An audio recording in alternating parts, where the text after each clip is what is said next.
èyí ni bí wọ́n ṣe sìnkú Oloye Aderẹmi Ọlọfaana.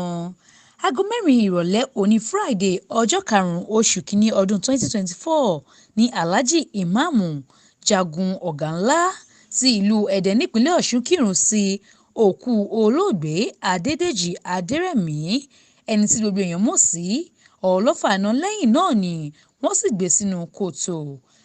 Kàyéfì ni ọ̀rọ̀ ikú Oloye Aderẹmi ṣì ń jẹ́ fún púpọ̀ àwọn ọmọ orílẹ̀-èdè yìí, pàápàá àwọn èèyàn ìlú Ẹdẹ níbi tó ti jẹ oyè ṣọba lójú. Oṣù díẹ̀ sẹ́yìn la gbọ́ pé bàbá yìí bẹ̀rẹ̀ àìsàn. Wọ́n kọ́kọ́ ń tọ́jú rẹ̀ nílé ìwòsàn aládàáni kan nílùú Ẹdẹ. Wọ́n gbé lọ sí Uniosun Teaching Hospital Complex tó wà nílùú Òṣogbo kó tó di pé wọ́n gbé lọ sí Ọbáfẹ́mi Awólọ́wọ̀ University Teaching Hospital nílùú Ifẹ̀. Ọ̀sán ọjọ́ Tọ́sídẹ̀ẹ́ ọjọ́ 4 oṣù kínní ọdún 2024 ni ọlọ́jọ́ dé bá bàbá Ọlọfaana. Wọ́n sì gbé òkú rẹ̀ lọ sí ilé rẹ̀ tó wà lágbègbè Wákàjáyé nílùú Ẹdẹ.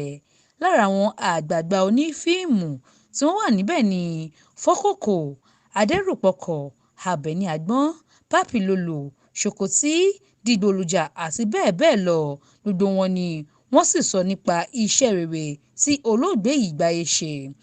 Ìyàwó 4 la gbọ́ pé Oloye Aderẹmi fẹ́ nígbà ayé rẹ̀, ó sì ní ọ̀pọ̀ ọmọ àti ọmọ-ọmọ. Mariam Ọláníyì ló ń jábọ̀ ròyìn fún Etí Ọba TV.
Ayẹyẹ ìkẹyìn báyìí wọ́n ti fún bàbá Adédèjì Aderẹmi Ọlọfaana